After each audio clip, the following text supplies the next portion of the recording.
बिस्मिल्लाहिर्रहमानिर्रहीम अस्सलामुअलैकुम। आपने देखा कि ईरान ने जो है एक जो है जासूसी के इल्ज़ाम में अपने जनरल पे इल्ज़ाम लगाया और वाकई में वो जो जनरल जो है मिला हुआ था जिसने इस्माइल हानिया को भी और काफ़ी ज़्यादा जो है अभी जो साइंसदान की जो शहादत हुई और फ़ौज के सरबराह की जो शहादत उसमें यही जनरल मिला हुआ था। और ये जनरल वो जो है इस वक्त जो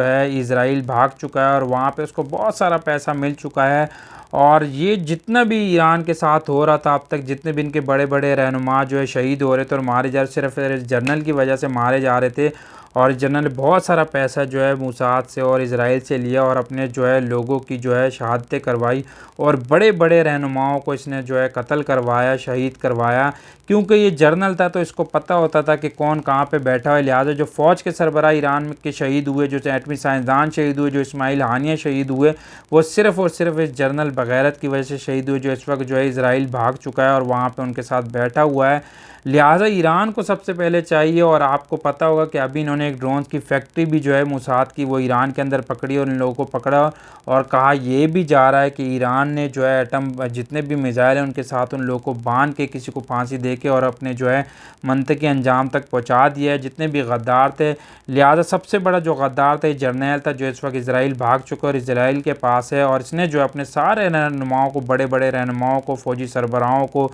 और जो है एटमी साइंसदानों को इसी ने शहीद करवाया। क्योंकि ये जर्नल था, उनमें बैठता था तो इनको पता होता था और सारी रिपोर्ट ये वहाँ दे रहा था। लिहाजा ईरान ने जो है अपने अंदर के जो गद्दार हैं उन सबको काफ़ी हद तक 90% पकड़ लिया है, 5-10% जो है वो रह गए हैं। और ईरान इस वक्त सबसे ज़्यादा इस वक्त इसी चीज़ के ऊपर काम करे कि जितने भी गद्दार है पहले उनको पकड़ा जाए, क्योंकि अंदर के गद्दार मौजूद हैं तो फिर ईरान का चलना थोड़ा मुश्किल हो जाता है। क्योंकि जितने भी बड़े बड़े जो जर्नैल हैं, जो अंदर के लोग हैं, वो मूसाद से और इज़राइल से पैसा लेके अपने लोगों को शहीद करवाते हैं। लिहाजा ईरान के जो सुप्रीम लीडर है वो सिर्फ इस वक्त इस चीज़ पे तवज्जो दे रहे हैं कि जितने भी अंदर के गद्दार हैं उनको पकड़ा जाए और उनको फांसी पे लटकाया जाए, मिसाइलों से बांध के उनको जो है वापस इज़राइल फेंका जाए।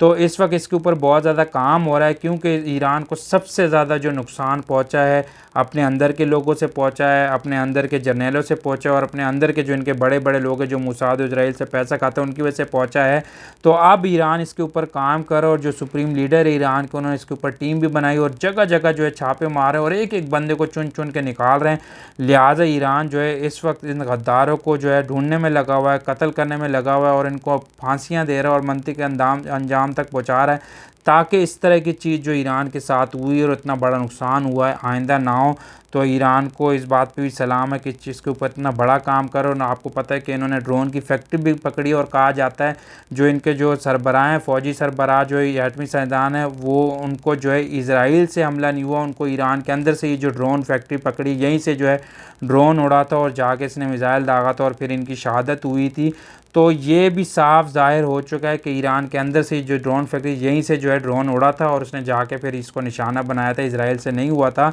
तो इस चीज़ को भी क्लियर कर लिया गया। लिहाजा ईरान को इस वक्त इस चीज़ के ऊपर बहुत ज़्यादा काम करने की ज़रूरत है मज़ीद, के अपने अंदर के गद्दारों को ढूंढे ताकि आने वाले टाइम में ईरान को इस किस्म का नुकसान ना हो जो अभी हुआ है। Thank you.